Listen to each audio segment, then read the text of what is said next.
d'ailleurs les gens qui travaillent.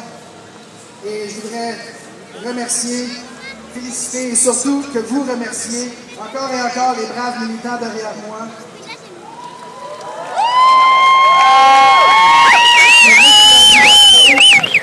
Pour aider les gens, pour aider une cause. On leur doit tout un énorme respect. Merci encore. Saviez-vous, moi, j'ai même pas le droit de leur parler. Les conditions de leur remise en liberté exigent que j'ai aucun contact avec eux. Après tant d'années de travail ensemble, à presque tous les jours, de ne pas pouvoir les parler, ça fait mal. C'est pas facile. C'est comme enlever des membres de ta famille. Puis malheureusement, c'est loin d'être fini. On a une longue route devant nous. On a une date de procès qui n'est même pas fixée encore. Et comme c'est parti, je pense qu'on va avoir le temps de se revoir l'année prochaine avant même qu'on puisse voir une salle de cours. Et ça, c'est pas acceptable que ça prenne long comme ça. Si on prend en considération, en plus de cause-là, du centre compassion, on risque de très bien aller à la cour d'appel. Et fort probablement jusqu'à la Cour suprême, on est prêt à y aller. Et je pense qu'on va avoir le temps de se revoir encore et encore plusieurs fois avant d'avoir fini. C'est une longue lutte, il faut être patient. Mais on est confiant. Ça fait déjà 10 ans qu'on se prépare d'une façon ou d'une autre pour faire ce combat. Oui, c'est pas facile d'être traité comme un criminel. C'est pas agréable. C'est sûr que ça serait plus facile pour nous si on n'avait pas à faire ce procès. Mais si on veut faire valoir nos droits, c'est la seule façon légitime qu'on a. Le recours devant les tribunaux pour les 4 prochaines années, je pense que c'est notre seul espoir, parce que c'est pas dans les 4 prochaines années à la Chambre des communes que ça va se passer. Mais malgré le fait qu'on a un gouvernement conservateur, comme on le sait très bien, malheureusement, on est pris avec. Il faut faire avec ce qu'on a. Mais oublie pas, il n'y a pas juste Harper qui a un siège là-dedans. Il y a 140 quelques autres députés, puis il y en a bien un dans la gang qui doit quand même pas être contre le cannabis. Et c'est maintenant le temps, plus que jamais, de trouver c'est qui nos amis, et essayer de les rallier à nous.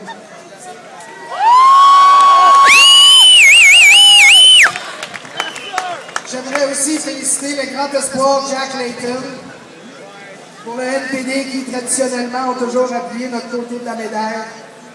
Mais on doit forcer le NPD à garder ses promesses antérieures. Ils ont répété à plusieurs reprises qu'ils s'appuient la décriminalisation et même la légalisation. Mais là, c'est à nous de les faire savoir, encore une fois, que notre cause est importante et on exige une attention immédiate.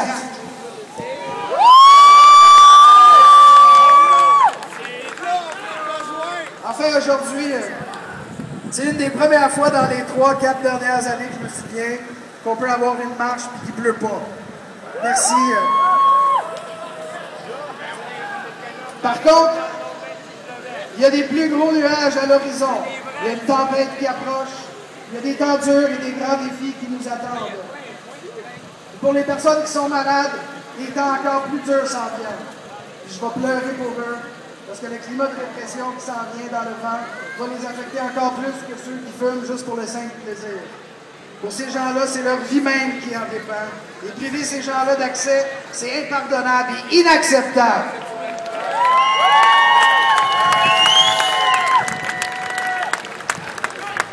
Dans la vie, c'est une pendule qui bascule toujours d'un côté et de l'autre. Historiquement, on a assisté toujours à des va-et-vient, soit de tolérance et tantôt de répression. Je pense que je n'ai pas besoin de vous dire que ça fait longtemps que je milite dans le sens que je milite. Ça fait au-dessus de 20 ans que je fais ça. Je suis pas en train d'arrêter. Mais je suis assez vieux, malheureusement, pour me souvenir des années Mulroney. Sa déclaration de guerre à la drogue.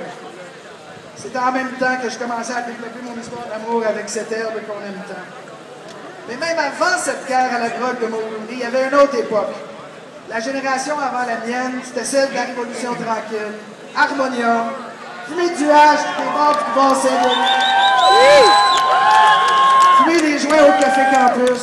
Puis pas sur la terrasse en avant. Assis au bar. Moi, quand j'étais jeune, on fumait des joints dans le bar, au Foufoune, au Café Campus, sur le boulevard Saint-Denis. Dans ce temps-là, Trudeau, il parlait même de légaliser. Il y a au-dessus de 30 ans de ça. Fait que des fois, on sent qu'on avance, mais moi, je regarde le passé, puis des fois, j'ai l'impression qu'on recule. Dans ce temps-là, j'étais juste assez vieux pour goûter à cette liberté. mais malheureusement, j'assistais à son dernier souffle. Dans ma jeune vingtaine, j'ai voulu continuer cette belle tradition-là, mais le climat était rendu à la répression. La guerre à la drogue battait son plein. Et c'est pour ça que je suis devenu, à cette époque-là, une victime de la guerre. Je me suis fait arrêter souvent pour des petites possessions, des petites quantités. J'ai jamais compris, je comprends toujours pas.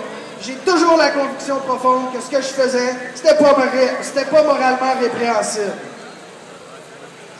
Fait que j'ai longtemps vécu dans la peur à ce moment-là. Mais apparemment, ça m'a pas fait assez peur pour abandonner le cannabis, faut croire. C'était un petit peu un calvaire. Et la seule façon de m'en sortir, c'était de me lancer dans le militantisme. Oui, j'avais peur de la prison. C'est ça le but. C'est pas supposé être le fun comme expérience. Je comprends que ça peut vous faire peur aussi. Soit les gens qui en fument, qui en font pousser. Même le monde qui en vend. Je vais vous le dire, la prison, ça soque la merde en hostie. Je l'ai jamais digéré. Je n'ai jamais accepté de me faire intimider. J'ai refusé d'avoir peur. Dans les dernières 10 années, à peu près, on a vu naître ce militantisme-là. On a vu Young Bloc Pot, le Parti Marijuana. On a eu tellement de victoires devant les tribunaux ici et en Ontario. On est même rendu que le gouvernement ait un programme qui donne les permis pour que le monde puisse en faire pousser légalement chez eux. On a même une marche mondiale pour la marijuana! Et là, le cycle naturel et la peinture nous relance vers des temps plus sombres. Ça fait peur. Très peur. Tout le monde a peur de notre nouveau gouvernement. Pas juste les fumeurs de pot. Fut un temps, même avant le pot, l'avortement a déjà été légal. Maintenant, ça ne l'est plus. Fut un temps, l'homosexualité était presque un crime. Maintenant, ils peuvent se marier. Et on parle même sérieusement de légaliser l'euthanasie. Fait que pourquoi pas la marijuana? La seule consolation, c'est que cette nouvelle vague de répression, ça va faire naître toute une nouvelle génération de militants. C'est vous la relève de cette cause. On compte sur vous pour que vous vous fassiez entendre.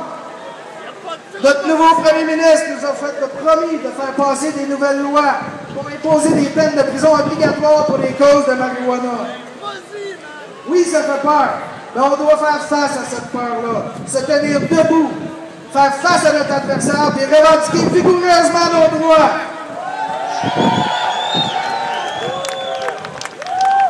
Quitte à en assumer les conséquences, si demain, tous les fumeurs de pot de la ville de Montréal se rendaient à leur poste de police et insistaient de se faire traduire en justice, le système s'écroulerait en moins de 24 heures. La prohibition de la marijuana, c'est un château de cartes. Parce que tellement de nos dirigeants, nos juges, nos avocats et même nos policiers en ont déjà consommé.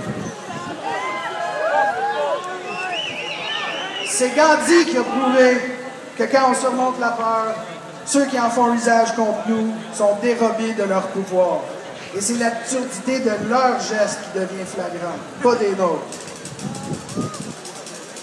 Je vous le dis, la meilleure façon de changer cette loi-là, c'est de briser cette loi-là à tous les jours. Tant que le marijuana reste pas illégal, chaque joint que vous fumez, c'est un acte de désobéissance civile qui mérite d'être répété. Il n'y aura jamais assez de place dans les prisons, jamais assez de prison sur la planète. Il est impossible d'empêcher les gens d'une plante qui, malgré tout, fait beaucoup plus de bien que de mal. Jusqu'à temps qu'on gagne ou bien qu'on fasse tout le party ensemble en prison.